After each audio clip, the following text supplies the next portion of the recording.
அதிசயங்கள் செய்கிறவர் நம் அருகில் இருக்கிறார்.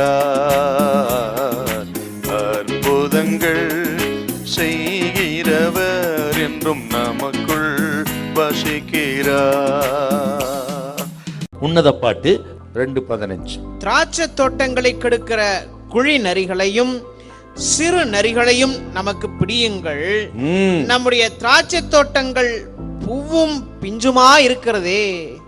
இப்ப சூலமத்தி பாடுறா, அவதான் அந்த தோட்டத்தை பராமரிக்கிறா. அந்த வேலையை தான் சகோதரர் கொடுத்துருக்குறாங்க. அந்த நேரத்துல தான் சாலமோனை சந்திக்கிறா. இப்படி அவ பாடுற பாட்டுல ஒண்ணு, கொடி நரிகளும் சிறு நரிகளும் தோட்டத்தை கெடுக்காதபடி பிடியுங்கள். திராட்சை தோட்டத்தை, அதன் கனியை கொடி நரிகளும் சிறு நரிகளும் கெடுத்து போடக்கூடாது என்று அவள் விரும்பி பாடின ஒரு பாட்டு. இந்த கொடி நரிகள்ங்கிறது பலஸ்தீனா தேசத்துல ஏராளமா இருந்திருக்கிறது.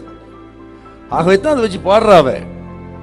திராட்சை தோட்டத்தை அழிக்கக்கூடியவைகள், தன் கனியை அடித்து கெடுக்கக்கூடிய பொல்லாதவைகள். திராட்சை தோட்டத்துக்கு ஆபத்து அந்த கொடி நரிகள் தான். அதாவது இந்த நரிகள் குடி தோண்டி அதுல பதுங்கி இருந்து திராட்சை தோட்டத்தை அழிக்கக்கூடிய ஒரு சக்தியா இருந்திருக்குது. அதான் சொல்ற, குடிநரியை பிடியுங்கள். இது எதை குறிக்குதுன்னா, அருமையான கத்திரி பிள்ளைகளே, நமது வாழ்க்கையிலே நமது குடும்ப உறவுகளை, குடும்பத்தை அழிக்கக்கூடிய சக்திகள் இருக்கிறது. குடும்ப உறவுகளை கெடுக்கக்கூடிய அதான் தோட்டங்கள். அந்த சக்திகளை பிடியுங்கள்.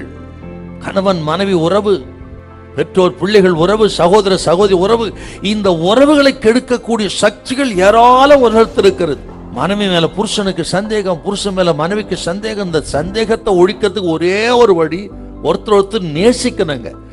சந்தேகம் அது ஒரு பொல்லாத பிசாசின் ஆயுதம், குடும்பங்களை கெடுக்கக்கூடிய ஆயுதம். எத்தனை பேர் சந்தேகத்தினால மனைவி கொலை செய்து இருக்கிறார்கள், புருஷனை கொலை செய்து இருக்கிறார்கள். சந்தேகம், ஆக ஒருத்தர் நம்பாதது, இதெல்லாம் சில குடிநரிகள். அப்புறம் மன்னிக்காதது, மன்னிக்கிறது இல்ல, மன்னிப்பு கேட்கறது இல்ல, ஒருத்தர் விட்டு கொடுக்கறது இல்ல, இதெல்லாம் ஒரு குடிநரி. எப்படி தோட்டத்தை கெடுக்கக்கூடிய குடிநரிகள் உண்டோ, அதே போல குடும்பமாகி அழகிய தோட்டத்தை, மனித உறவுகளை, கணவன் மனைவி பெற்றோர் பிள்ளைகள் சகோதர உறவுகளை கெடுக்கக்கூடிய பொல்லாத குடிநரிகள்.